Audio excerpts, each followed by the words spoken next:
Andreas, along with Carlos, then went to the room where their food was being served. Andreas then, with an embarrassed look, wearing the crown which they had just one glance ahead as sweat dripped from his face. Meanwhile, Carlos, sitting ahead of him, couldn't stop his laughter, claiming how that looked good on him, further calling him a highness Andreas, to which all Andreas could do was wonder how to treat the codex like a toy. Furthermore, he guessed that was his privilege since he bought it. Then Carlos, who was in a very good mood, dismissing the joke, grabbed his glass and told Andreas to have a toast to celebrate. Then, clinging their glass together, Andreas told Carlos how he was thankful like always. Taking a sip of wine, Andreas began wondering how, thanks to him, he had managed to get greedy safely, and it seems the congregation hadn't made a move yet, so he concluded that they could walk away with it now. Abruptly, a voice of their soldier from outside their door startled them. As they turned towards the door, they could hear someone asking who they people were and further claiming that they weren't allowed there. Suddenly, the door to their room burst open as dust and smoke flew everywhere from the impact. It was Hosen, who with his army calmly walked inside, stating whoops and asking them if he interrupted their dinner time, to which Carlos, who was furious at his action, stood up from his chair and asked him who he was. Meanwhile, Andreas, who kept sitting on his chair, thought the phrase, "Speak of the devil," as he saw Hosen. Hosen then confidently walked inside their room while Andreas and Carlos stared at him. Hosen, without any hesitation, then gave a cunning smile and told them to give him the crown and step back. Further, in return, he would kill them without any pain. At the same time, Andreas, who knew who he was, gave him a cold glance and wondered how that was troublesome. Andreas then kept staring at Hosen as he kept wondering how, of all people, it was Jester's dog, Hosen the Devil's Sword. He also knew that although Hosen couldn't use secret arts yet, he was still as strong as an aura master. Andreas, then reminiscing about his mentor, thought how because he was arrogant of his own talent, he constantly clashed with his mentor Discrun. Then, continuing to reminisce about them, Andreas thought how eventually Hosen parted ways with his mentor and fell into the criminal underworld. Then, after he entered the underworld, he was then recruited by Jester, who saw how talented he was. Andreas, then clenching the strap of the bag with rage, exclaimed how he thought he could safely retrieve Greed and get away with it. Then Andreas, turning towards Carlos, told him that things looked bad there, so suggested that they should run, to which Carlos just nodded in agreement. Meanwhile, Hosen, aware of what they were talking about, told them that he would not let them go, further commanding his subordinates wearing masks to get them. Without any hesitation, all of Hosen's army jumped to rush and catch them both. But to their surprise, Andreas, along with Carlos, jumped and shattered the glass window beside them, trying to escape from Hosen and his army. Then Hosen, along with his army, just looked at Andreas and Carlos, who were trying to escape by running towards the forest. Hosen then, with a slight smile, exclaimed good and told them to not make it too easy for him, or he would get bored, and finally claimed that it was hunting time. At the same time, Carlos and Andreas gasped for air as they ran and reached near the shore where a boat was. Then, as they were gasping for air, Carlos exclaimed, "Great! Furthermore, that they won't be able to catch up with them if they cross the river." Then, instantly getting on the boat, Carlos told Andreas that Muriel was a lawless area beyond the reach of the Empire's power, but once they got out of there, those guys would mean nothing, to which Andreas told him to go on first and call for help. Surprised by Andreas' statement, Carlos questioned what he was saying, to which Andreas, holding his sword, told Carlos that those guys weren't something they could outrun easily. Furthermore, it would be too dangerous for us to move together, and that it would be easier for him to escape if he was alone, to which Carlos, glancing at Andreas, exclaimed, "Good grief," calling Andreas blockhead as always. Then Carlos, agreeing to Andreas, told him that he understood and that he would try to bring help to him as fast as he could, to which Andreas thanked him and told him that he would see him later. Immediately, Carlos went away in the boat as Andreas stood there exclaiming, "Well then," with Carlos safely away.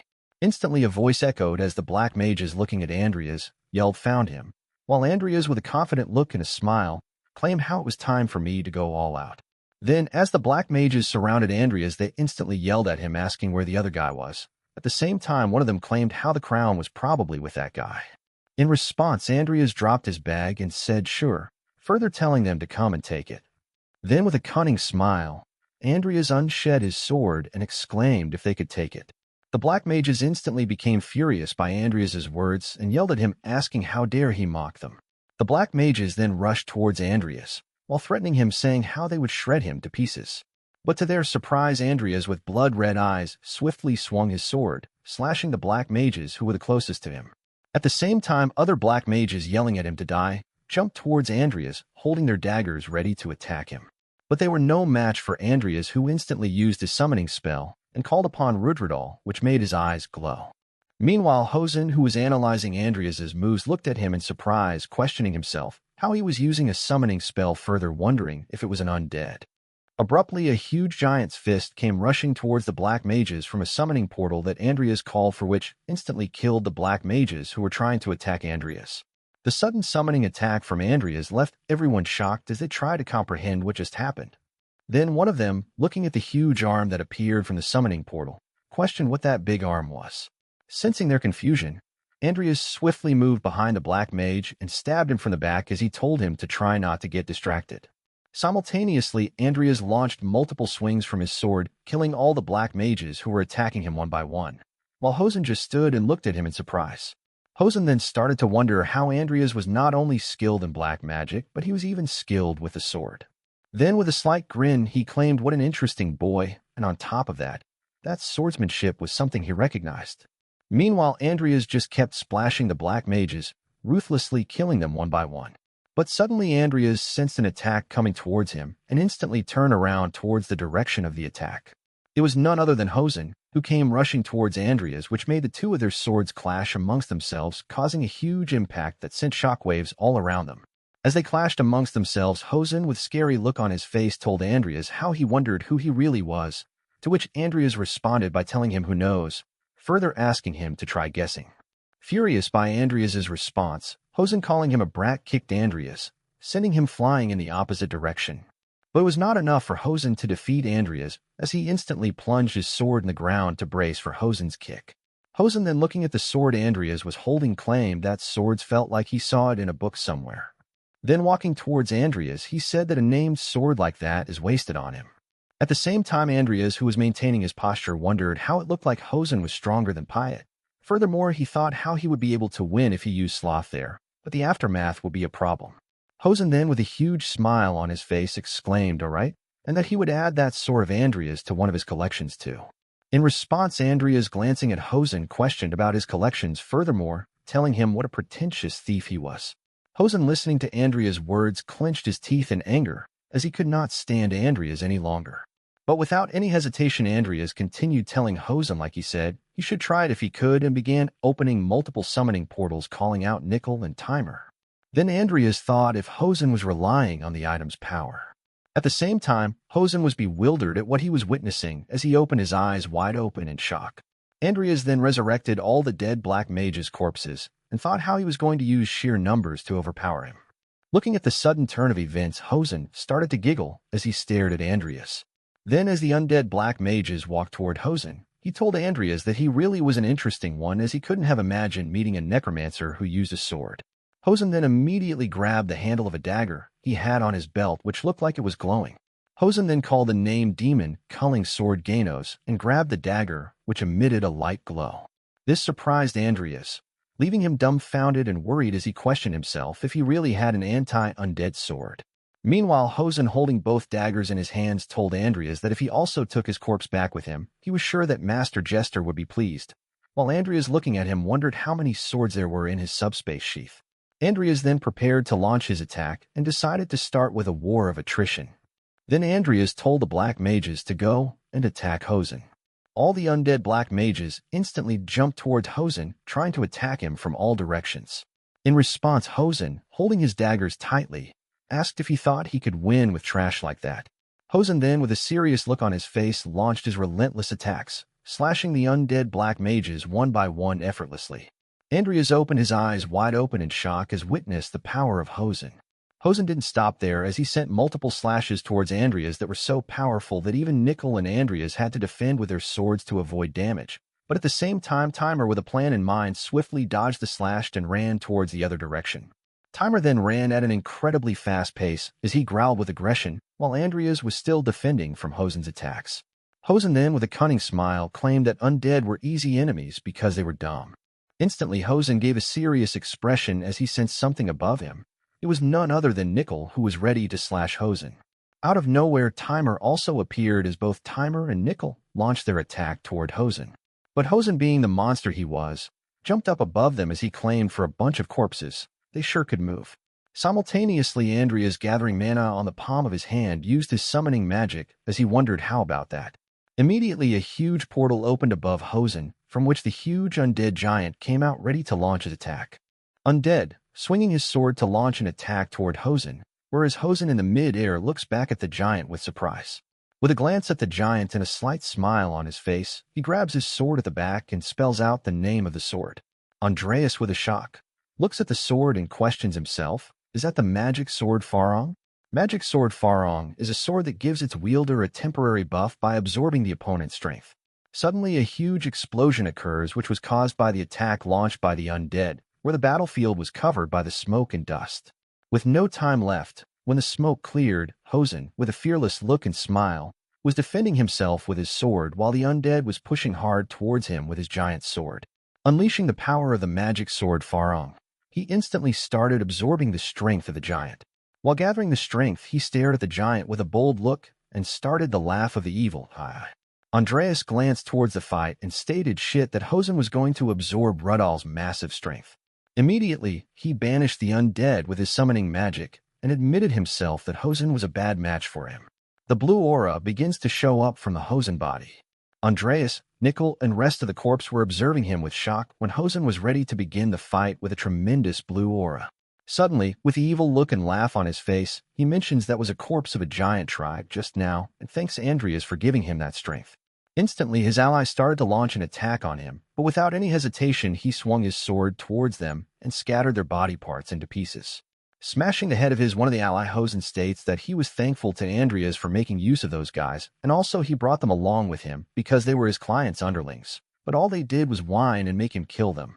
Meanwhile, Andreas, with a terrifying look on his face, acknowledges that if Timer and Nickel get hit by the Ganos, things would get bad.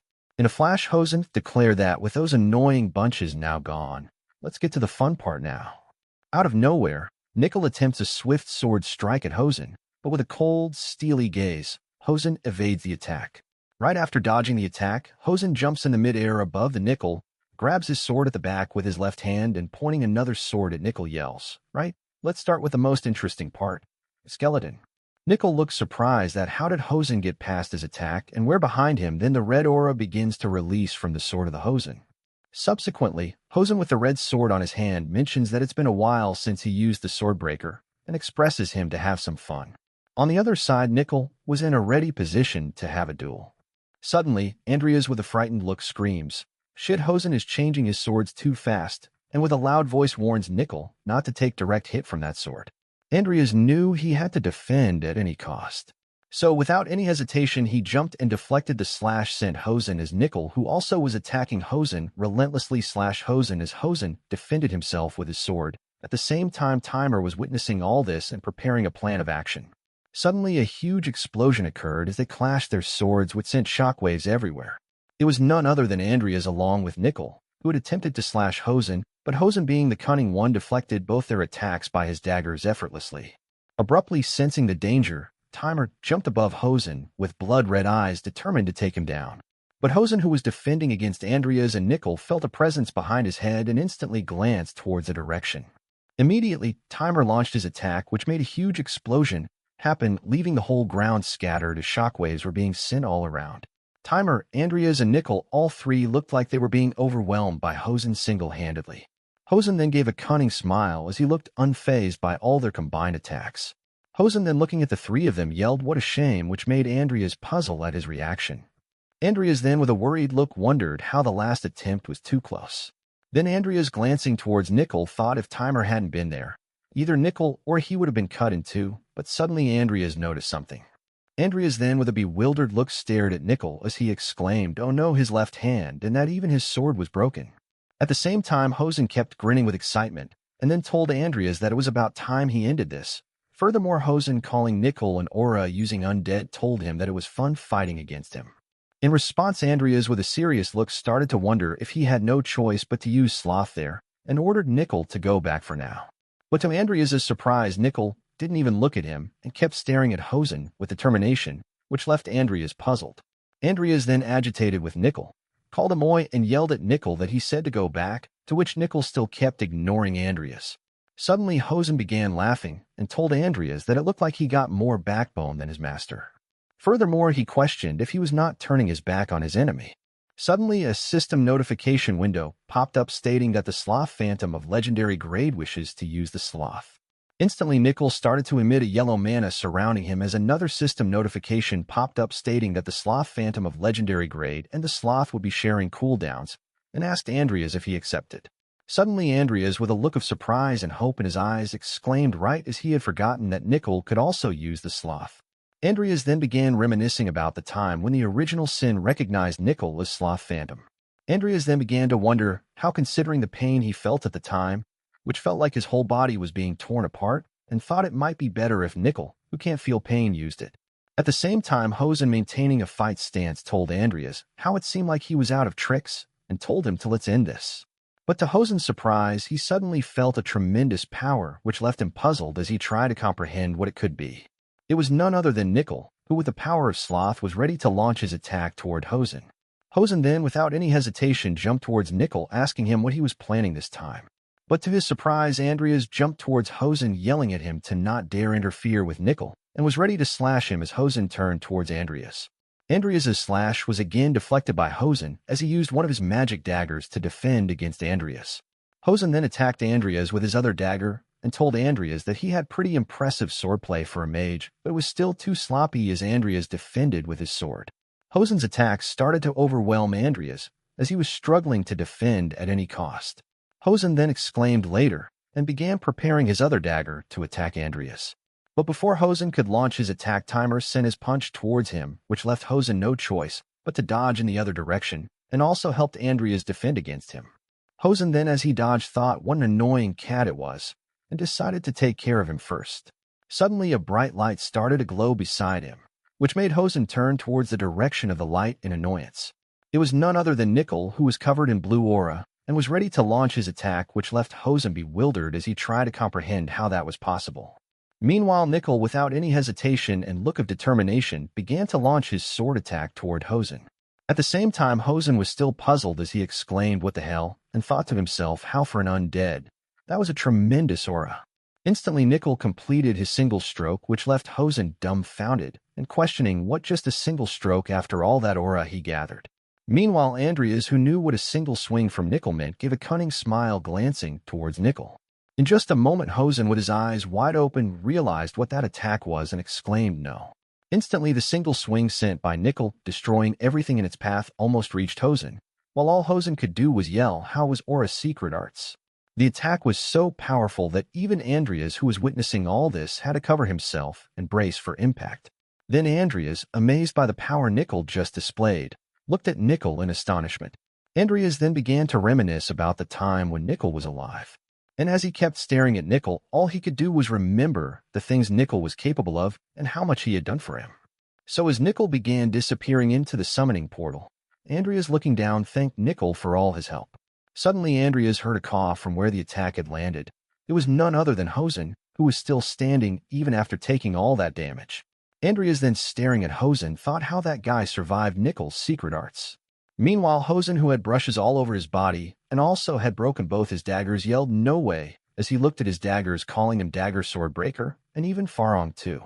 But the battle was far from over as Timer immediately rushed in front of Hosen, ready to punch him to death. Hosen, with his quick reflexes, again dodged Timer's attack, which landed on the ground, sending shockwaves all around. Sensing the danger he was in, Hosen decided to use his other magic dagger, then began calling its name Ganos, and grabbed it as Timer rushed to attack him.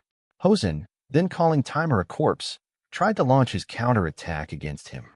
But in the meantime, Andreas jumped ahead and slashed Hosen's sword with his own, making him immobilized as Timer also rushed to attack Hosen. Their continued assault had finally worked as Timer, with his full force, could finally hit Hosen on his stomach. Meanwhile, all Hosen could do was laugh like a madman as he coughed up blood. Timer's single punch was so destructive that it sent Hosen flying back in the opposite direction. At the same time, Andreas, who was determined to kill Hosen at any cost, decided that he would end it with that and held his sword tightly and thought about the egoless sword technique. Hosen, who had taken the impact head-on, could now barely stand up as he glanced towards Andreas in bewilderment. Then, staring at Andreas, who was gathering aura all around him, Hosen giggled and questioned if now he wanted to duke it out. Hosen then, with blood dripping from his mouth, gave a smile and, calling Andreas a shitty brat, told him, all right, he would bite. Hosen then, preparing to face Andreas head-on, kept staring at Andreas with a cunning look. Meanwhile, Andreas, without a moment's rest, rushed toward Hosen as he wondered how he would finish this before he recovers. Hosen then, with a determined look on his face, decided to give it his all and face Andreas with everything he had. Immediately, as both their swords clashed amongst themselves, huge explosions could be seen everywhere. Only a glimpse of their fight could be seen as they were fighting in an incredibly fast-paced, determined to end, as it was their final battle where only one could come out alive.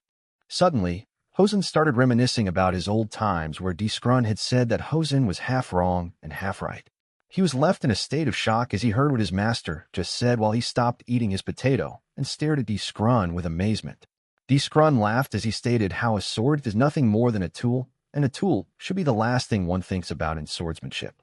Hosen tried to comprehend what his master just said while Wool continued eating his share of potatoes with excitement. He was startled as he said how he didn't get why the sword wasn't important in swordsmanship and asked if it wasn't obvious that if two equal warriors were to fight, then the one with the better tools would win. Disgrun replied saying that it was true in a battle between ordinary men, that's why he said that Hosen was half right and half wrong. But a fight between those who have reached the state of Aura Master is won by the one who has greater insight into swordsmanship. Meanwhile, Wool was more focused on the potatoes rather than their conversation as he was nearly about to finish the potatoes. He grinned as he told how if one lacked insight, then even if the opponent were using a tree branch, they might still be able to threaten one's life, and both of them, Wool and Hosen, had the talent to become Aura Masters. Holding the potato in his hand, Disgrun stated if one was too dependent on their tools, then they would definitely destroy their own talents. Soon, Hosen came back to reality as blood spat from his mouth, and he grinned as the attack from Andreas had taken a toll on him. He reminisced about Nickel and thought how an undead who could use the Aura's secret technique, that too with a broken sword, and laughed as he thought to himself how he should have listened to that old geezer. Andreas sheathed his sword while Hosen, who was just now defeated, fell on his knee, trying to comprehend how he had just lost, and quickly coughed and grinned, addressing Andreas as brat, while he asked if he was that geezer's apprentice. Looking down on Hosen, Andreas, with a serious look, agreed to what he just asked. Hosen laughed as blood spat from his mouth and stated no wonder as he could smell the potato from his sword while Andreas stood in front of him. Andreas had successfully managed to defeat Hosen. Soon, Carlos had brought help for Andreas as he had gathered quite a few men with a plan to quickly go and help Andreas, who had been fighting alone. He ordered the men to quickly get on the boat, and everyone started to get on the boat with haste. Carlos had a nervous look on his face as sweat dripped from his cheeks as he told him to hurry before it was too late. Suddenly, Andreas jumped out of the river and grabbed onto the boat while Carlos, along with the help he had gathered, were shocked to see Andreas come out of the river safe and sound. Gasping for air, Andreas told how he thought he was going to die and asked to pull him up quickly. As Carlos pulled Andreas out of the water into the boat, he asked how he swam all the way there, to which Andreas, coughing as he nearly drowned, told those men attacked him all at once, so he left his trail on land and swam there like a madman. Carlos, with eyes filled with anger, yelled, "Those bastards," as he was just about to unsheath his sword but stopped when Andreas calmed him down. Resting his hand on the bag, he claimed that their luggage was safe and grinned, closing his eyes further, asking in the first place, how Muriel was that kind of place to Carlos. With a look of surprise, Carlos stared at Andreas and thought to himself how among them there was one who had a considerable aura. Abruptly, Andreas was left in a state of shock as he heard Carlos stating how he finally got it and asked back with a huh. Carlos replied that he finally got why everyone was calling him a seaweed, while everyone were happy as Andreas had managed to come safely. Meanwhile, near the academy in the mountain lies a cave nearby in which a fire was being lit. Inside the cave, it was Andreas who had finished sewing a new hand for Nickel, who had lost his hand in the fight with Piet. Andreas smiled, claiming it was done, and told Nickel to try moving it as it was the sword devil's arm, so it shouldn't be too bad. While Nickel tried moving his hand and Timer sat besides observing everything. They all sat by the fire as Andreas said how Nickel had been fixed now and opened the notification portal. He was left in a state of amusement as he witnessed what the notification displayed before him. The Sloth Phantom of legendary level had a 32% chance to evolve, and there was one divergence option available for evolution, asking if he wanted to evolve. Simultaneously, another notification showed that Revenant Fighter of legendary level had an 88% chance to evolve, and there was one divergence option available for evolution, asking if he wanted to evolve. Wondering how their evolutionary chances went up considerably after fighting Hosen, he concluded evolving Timer now sounded good and accepted, clicking on the notification window. A surge of aura bestowed upon Timer's whole while he was left in a state of confusion as he couldn't understand what was happening. Suddenly, another notification popped up stating Revenant Fighter of legendary level is currently evolving, and the time remaining is 342 hours, 28 minutes and 3 seconds. Timer, in a state of confusion, felt his body while Nickel gazed towards Timer, trying to comprehend what just happened.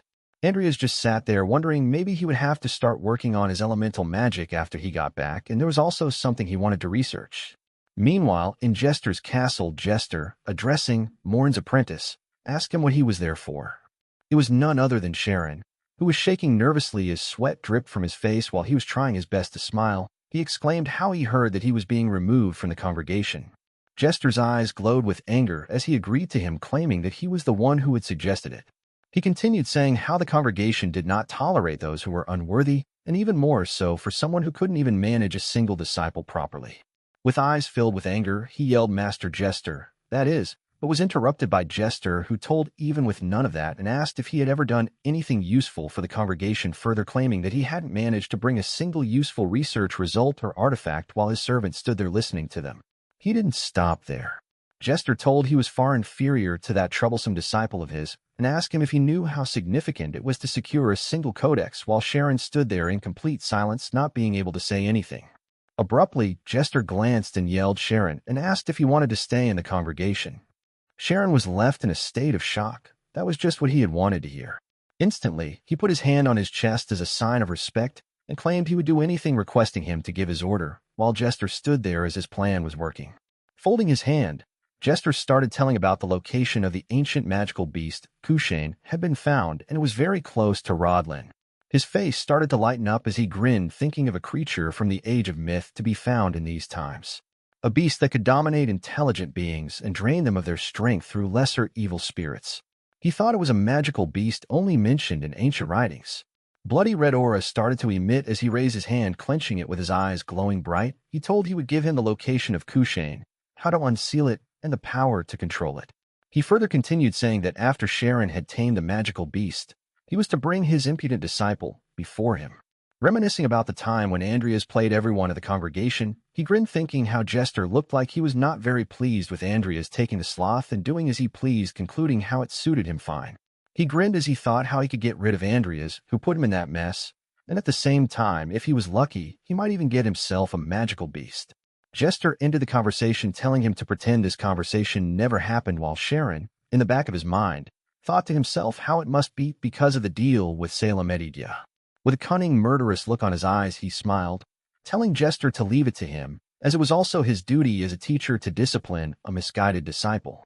The next day, at Rodlin's academy, as the water spouted from the fountain, Andreas, with a tired look on his eyes, thought about how he learnt one thing today and trudged slowly, while students passing by glanced back at him, wondering what was up with him. However, Andreas, who was not wary of being watched, was thinking how he should have done his research in a more convenient place, and although he had got a good start, it would take him some time before it was finished. With a displeased look on his face, he concluded that right now, the best course of action would be to go back to the dorm and get some rest, while students who were passing by nervously kept on staring at him, wondering if he was all right. Suddenly, his chain of thoughts were disrupted as he was caught in a state of shock, hearing someone yell, "Senior Andreas," to him. It was none other than Lucia, who, with a furious look on her face, yelled. She asked why he was ignoring her calls and if his tablet was just a decoration, while Vivienne stood still, without uttering any word, as she widened her eyes with a look of amusement, seeing how Lucia lashed out so suddenly. With a tired look on his eyes, he glanced back towards them as sweat dripped from his face, while he nervously exclaimed how it was as bad and that he was going out with an acquaintance. But in the back of his mind, he thought how they managed to get along well with each other.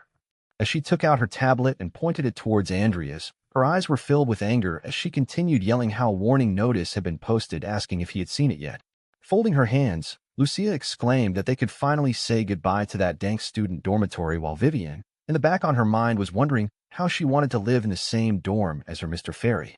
Meanwhile, Andreas, who was reading the notice on Lucia's tablet, was left in a state of shock. The notice was about an unidentified spirit that had been sighted in Tenelico Dormitory, and for the safety of the students, Tenelico Dormitory would be closed temporarily, further requesting the Tenelico Dormitory occupants to refer to the attached list to find out where they would be temporarily relocated. As he completed reading the notice, he wondered how this was an incident in which spirits were attacking the students in the Tenelico Dormitory, which meant only one thing: the sealing of the ancient magical beast. With a confused look on his face, he questioned himself why this was happening already, because back in the game, it was supposed to happen 6 months after the game had started. Looking at Andreas, who did not utter any word, Lucia, with a displeased look, asked why she was looking so grim, telling him to stop wasting time and just tell her which dormitory he got into. Andreas replied to Lucia stating he got placed in the Delgian dorm, which made Lucia startled while Vivian just stood there listening to them. Instantly, Lucia blushed as she rested her chin on her hand, exclaiming what a lucky boy Andreas was to be able to live in the same place as a beauty like her, to which Andreas, with a displeased look on his face, asked what she was talking about. He continued saying that either way, he was going back to his dorm for a bit and that he had to pack his stuff and check on the dorm situation. Lucia, trying to contain her excitement, rubbed her hands, exclaiming sure and to go ahead. Meanwhile, Vivienne, resting her hand on her chest, told that she was going with him too, to which Andreas accepted, stating that would be a great help. Vivienne blushed and gave a shy smile, thinking how she got time to spend with her Mr. Fairy, while Lucia sighed and had a displeased look on her face as she was jealous of Vivienne. Soon, they reached the Tenelico dormitory. As they got inside the dormitory, they were walking through the hall while Andreas asked Vivienne if she saw it too, to which she replied stating how she only saw it briefly, so she didn't know all the details since it was happening in the magic department and all. All she knew was a professor named Sharon Dyfrin, who was the one that had started an investigation into it. Reminiscing about Sharon, Andreas had a displeased look on his face as he realized how his intervention had changed the course of events. Suddenly, Vivienne and Andreas were caught in a state of surprise as they witnessed something that they were not expecting. They stood still nervously while Andreas exclaimed, "That was." In front of them was Diane Alvin, who, resting one of her hands on the wall, looked unusual as she was whispering something. Drooling from her mouth with her eyes wide open, she repeatedly kept uttering the same word, wrong. This is also wrong, multiple times. Instantly, Andreas reached towards Diane and, resting his hand on her shoulder, called her, "Dane," to which Dean, with a shaky voice, mumbled to not touch her and to not talk to her. Looking towards Diane, who was not in her normal state as she drooled, having a possessed look on her eyes, Andreas had a troubled look on his face as he thought to himself how it had gotten into Diane too. In Rod Lin, there are 2 mid-level mid-bosses, including Sharon. Back in the game, only one of them had gotten their hands on Kushane, and since the other one had not made their move yet, it meant that the culprit was probably Sharon. Looking towards Diane, who was not in her senses, Andreas told her that was not something she could handle, further suggesting her to leave quietly, to which Diane suddenly opened her eyes wide open, trying to comprehend what he was saying, and instantly glanced towards Andreas with her eyes wide open and a displeased smile as she asked him what he was talking about. Meanwhile, Andreas asked himself if he should try saying its master's true name, which could give him an opening, and said Kushane. Hearing its master's name, Diane suddenly had a worried look on her face as she nervously kept glaring towards Andreas with fear in her eyes. Abruptly, Andreas swung his hand swiftly, striking on the back of the neck of Diane, who was caught in a state of surprise as she opened her eyes wide open, coming back to her senses, unable to control her body. She fell while Vivienne quickly grabbed her, saving her from falling on the floor, while Andreas, looking at Vivienne, felt relieved to have her support in such a dire time. With doubts in his eyes, he continued staring towards Dean. Soon, Diane woke up and was holding her head as she was having a severe headache. Getting down on his knees, Andreas asked if she had returned to her senses while Vivienne silently stood beside them. Closing her eyes, she tried to endure the pain she was feeling in her head and asked where she was. Abruptly, Andreas asked if she knew who he was, to which Diane, with a look of confusion, exclaimed, "Huh," and told him it was Andreas right, further asking him why he was asking her that silly question. With calmness in his eyes, he explained to Diane how it was a dangerous situation and that she was possessed by a spirit. Vivienne quickly backed him up, stating Andreas was the one who saved her. Diane, who was on the floor, quickly grasped the situation. Diane asked if that was so and said she did have a faint memory of seeing him. Andreas, thinking how the situation had changed, told them that they should leave the building for now. As they were leaving the dormitory, Diane apologized to Andreas for causing him trouble multiple times and requested to not mind it. Soon, they got out of the building, and Andreas asked Diane if she volunteered to be an assistant investigator. Diane agreed to Andreas and told she volunteered because she was curious, further asking how it was not every day one gets to research spirits, right? And that was when Professor Sharon asked her to join him. With an infuriated look in his eyes, he thought to himself how it explained everything. He started to join everything into pieces. Sharon, being the cunning person he is, his offers were just bait. He had lured Diane to be possessed by the spirit, and Diane was probably so focused on her sorcery that she let her guard down, letting Sharon summon a spirit which had its eyes burning bright red as it looked like a blood-summoning technique using the palm of his hand standing from behind that possessed her. Andreas thought to himself how a coward like Sharon was getting bolder, and quickly glanced towards Din, asking if she knew where Professor Sharon went. Listening to Andreas ask about him, she gazed towards him with a puzzled look on her face. With nervousness in her eyes, she exclaimed how if she was not wrong. He told that he was going to look for the main body. Instantly, Andreas thought to himself, the sealing place, and looked sideways. But, to his surprise, the sealing place was already emitting a huge amount of mana, so he concluded that he has got to hurry up. In the sealing place was Sharon, who had the aura handed to him by Jester, along with 4 corpses around a huge armored statue standing tall, with its sword resting downwards with a attentive position. It was emitting whirling manas from it as a spirit started to appear. With a grin on his face, he exclaimed that he did it. Suddenly, a monstrous-looking creature with 3 eyes, and one of its bigger eyes between its forehead, along with multiple hands and nails as sharp as a weapon, started to appear out of the statue. It was none other than Kushane, the creature from the age of myth, a beast that could dominate intelligent beings and drain them of their strength through lesser evil spirits. With excitement and murderous intent in his eyes, he smiled, with the bloody red mana he got from Jester, exclaiming all that was left was to get rid of him, Andreas. Without wasting any time, Andreas, alongside Vivian, started making their way to the sealing place where Sharon was at. Andreas, who was running at an incredibly fast pace, quickly glanced back at Vivian and thanked her for coming out with him, to which Vivian replied that she was really grateful that she could help him. While making his way to the destination, Andreas wondered that he brought Vivian with him because he had no valid excuses to leave her behind, but he was not sure if bringing her was a good idea as he would not be able to use his summons in front of her. And most importantly, Andreas feared that Vivian might find out about his connection with Sharon. With a look of anger, he questioned himself if his judgment slipped after being up all night, and that maybe the best course of action at that moment was to make up an excuse and send Vivian back. Suddenly, somewhere in the middle of a forest, both Andreas and Vivian had a terrified look on their faces as they had noticed something in front of them which made them stop instantly. Andreas was shocked to witness that there were more students like Diane, who were possessed by Sharon. While both of them were watching carefully, the possessed students were approaching them making weird noises. Meanwhile, Vivian, who was curious about the whole situation, asked Andreas if this was also Professor Karen's doing, to which Andreas agreed and told her these were all students who took his class. While Vivian still couldn't comprehend why a professor would do something like this, Andreas gave a stern look at Vivian, thinking about the excuse he should make to her to leave. Abruptly, Andreas asked Vivian if he could subdue the possessed students without harming them, further telling her that he was the one who had to go and stop the professor. With a determined look on her face, Vivian grabbed her sword and told him she would follow him soon after dealing with the students. Meanwhile, Andreas, with a nervous look, thought to himself how he would be much happier if she didn't follow him. Immediately, Andreas started running to the direction of the sealing place, telling Vivian that he would leave the possessed students in her hands. As Andreas was running away, one of the possessed students raised his hand to attack Andreas with a powerful magic spell. But Vivian was quick to notice the attack. So she immediately approached in front of Andreas and, without wasting a sweat, defended the attack with her sword. Meanwhile, Andreas, who was running away from them, gave a quick glance back at Vivian, who looked determined as ever. Andreas had a terrified look on his face as he was wondering how he managed to separate himself from her, but he was worried that she might kill all of the possessed students there. As Vivian was busy dealing with the students, Andreas, who was running at a fast pace, thought that he should trust her, that she would deal with them without any problems. After some time at the sealing place, Sharon was successful at awakening the main body. It was a purple-colored monster with a long tail and multiple hands, who looked huge in comparison to Sharon.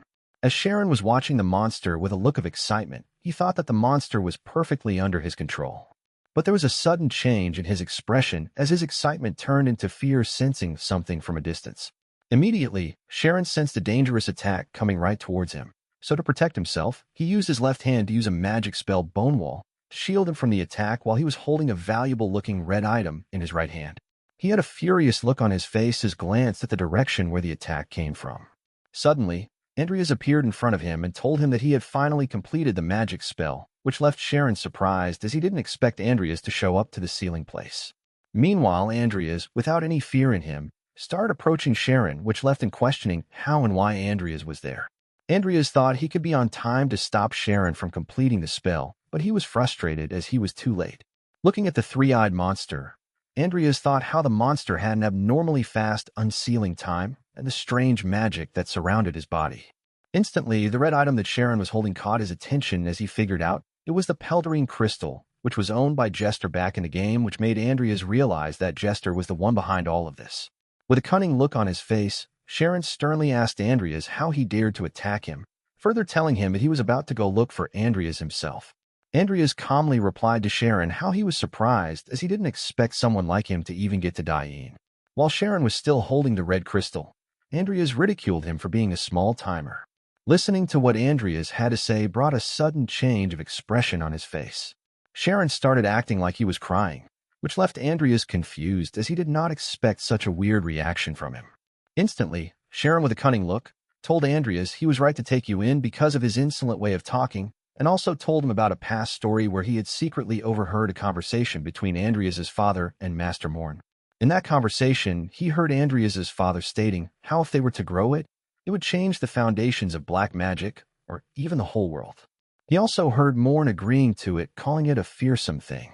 Then, Sharon accused Andreas that the reason for his change of attitude must have been that he had the thing they spoke of, or that he knows how to use it. Meanwhile, Andreas finally figured out that the thing Sharon was talking about was the Page of Sloth, but he couldn't comprehend how a mob like Sharon also knew about it. With the three-eyed monster behind his back, he challenged Andreas to show him the legacy which was left behind by the Cromwell family. In the meantime, Andreas had a smile on his face as he called out Sharon for being dull.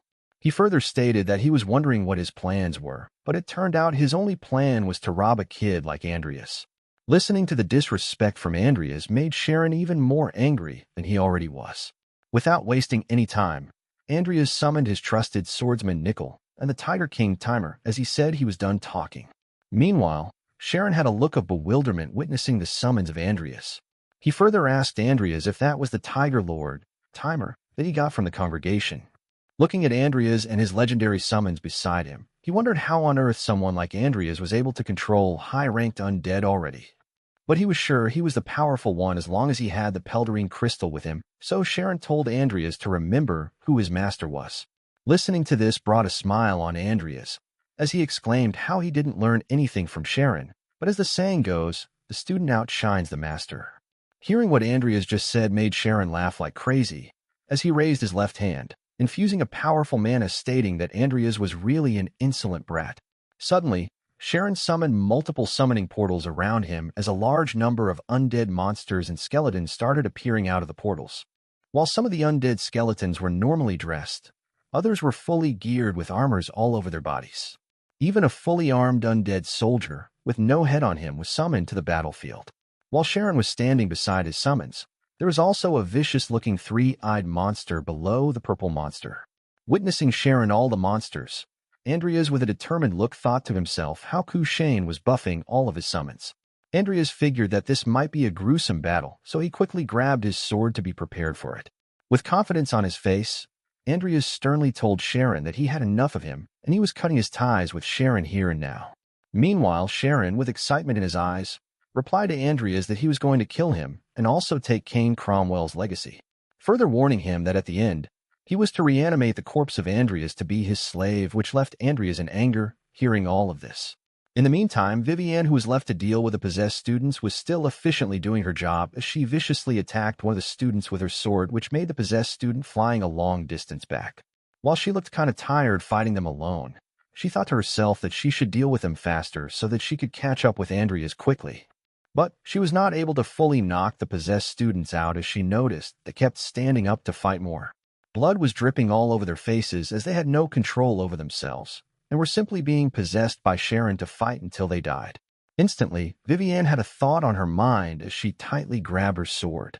And with a determined look, she thought that it would be a better idea just to kill them all without wasting any more time on them. Suddenly, Vivienne remembered Andreas asking her to subdue the possessed students without harming them. With that thought on her mind, as she was already getting surrounded by the students, she concluded that Mr. Fairy wouldn't want her to do something like that. As Vivienne was busy thinking about all these things, the student used a powerful spell right behind her back, but she seemed aware about it. which made her swiftly turn back and deflect the attack with a swing of her sword. While one of the students was quickly rushing to attack her, she remembered something that might come handy to deal with them. She reminisced about the conversation she and Andreas had, but could not properly remember the word that he mentioned to her. Vivienne remembered how Andreas dealt with Diane, who was also possessed like the students she was dealing with, and wondered that Andreas said some sort of spell on Diane to get her back. With a glow on her face, she thought she finally remembered the spell that Andreas used, as she raised her hand just like how Andreas did it. Instantly, she yelled the word Kushian and used her hand and viciously slammed her hand to the back of the student who was approaching her. Vivienne had a smile as she was wondering if with the help of this spell, she could deal with him much faster. But as she was watching the student on the ground, she thought that the spell she just used might be wrong. As the student was trying to get up, Vivienne glanced back at the female student who was again prepared with a powerful-looking spell. Trying to say the right spell, she kicked the student with a powerful kick to her neck, but this time she yelled the word Kushuin. Meanwhile, the possessed students were viciously getting beaten up one by one as she was trying her best to get the spell right. Vivienne spent a long time trying to get the spell right, but it was of no use as she had not yet remembered the exact word that Andreas used on Diane. With sweat dripping from her face, Vivienne realized that this was not working out, and if she kept this up, she might really kill them all, but she kept on trying to say the right word and unintentionally uttered the word Kushain. After hearing the word Kushain, all the possessed students suddenly started getting some of their memories of their true self back. Suddenly, after the spell, a mysterious black aura started to envelope from their bodies into the air.